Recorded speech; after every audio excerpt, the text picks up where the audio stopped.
versículo 19, nós vamos ler todo o capítulo 3 de Hebreus. Hebreus capítulo 3 diz assim: por isso, santos irmãos, que participais da oração celestial,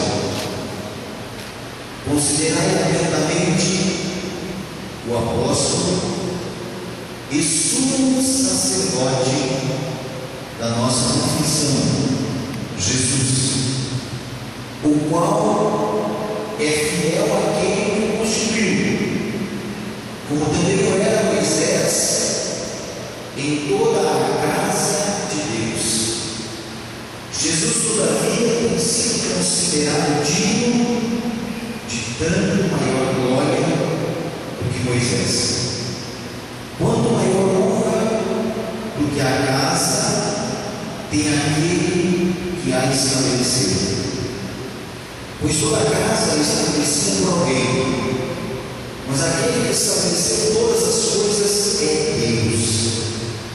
E Moisés era fiel em toda a casa de Deus, como servo, para testemunhar das coisas que haviam de ser anunciadas. Cristo morreu como filho em sua casa, a qual casa somos nós, se guardarmos firmes até o fim a ousadia e a exultação da esperança. Assim, pois, como diz o Espírito Santo, hoje, se ouvirdes a sua voz, não endureçais o vosso coração, como foi na provocação no dia da tentação no deserto, onde os vossos pais se tentaram, pondo-me à prova, e viram as minhas obras por 40 anos. Por isso indignei contra esta geração e disse: estes sempre erram no meu coração. Eles também não conheceram os meus caminhos. Assim jurei na minha ira: não entrarei no meu descanso. Tende cuidado, irmãos, jamais aconteça haver em qualquer de vós perverso coração de incredulidade que vos afaste do Deus vivo.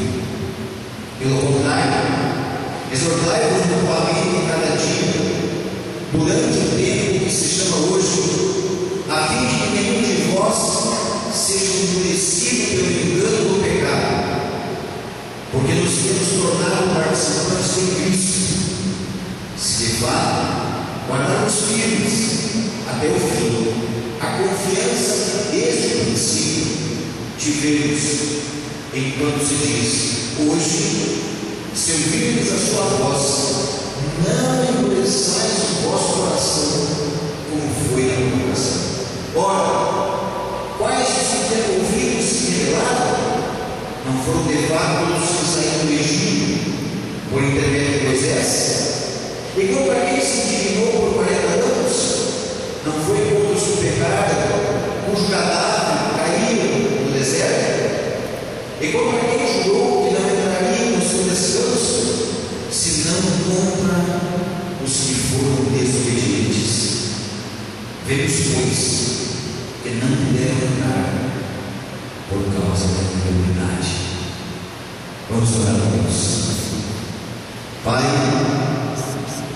nós vamos ao Senhor em oração nesta noite, porque necessitamos que o Teu Santo Espírito esteja nos auxiliando, para que essa mensagem não seja apenas de letra, mas seja uma mensagem onde o Teu Santo Espírito esteja transformando nossas vidas.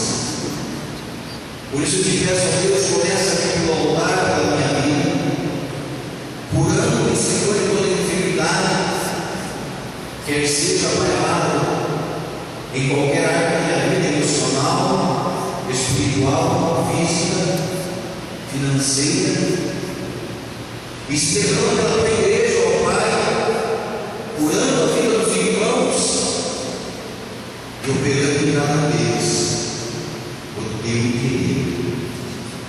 Por isso, Espírito Santo, nessa noite de Santa Ceia, nós vemos que há muito mais do Senhor neste lugar, que nós vamos poder compartilhar o corpo do sangue do Senhor nessa noite, em nome do Filho Jesus Cristo. Amém, Jesus. Amém. Você pode tomar assento. Amados, a minha nossa mensagem nessa noite é projeto de Deus. Amém? Você sabia que Deus tem um projeto eterno? Queridos, a Bíblia, desde Gênesis, capítulo 1, versículo 1, até Apocalipse, capítulo 22, versículo 21, nos deixa bem claro que Deus tem um projeto para o homem. Há um tempo atrás,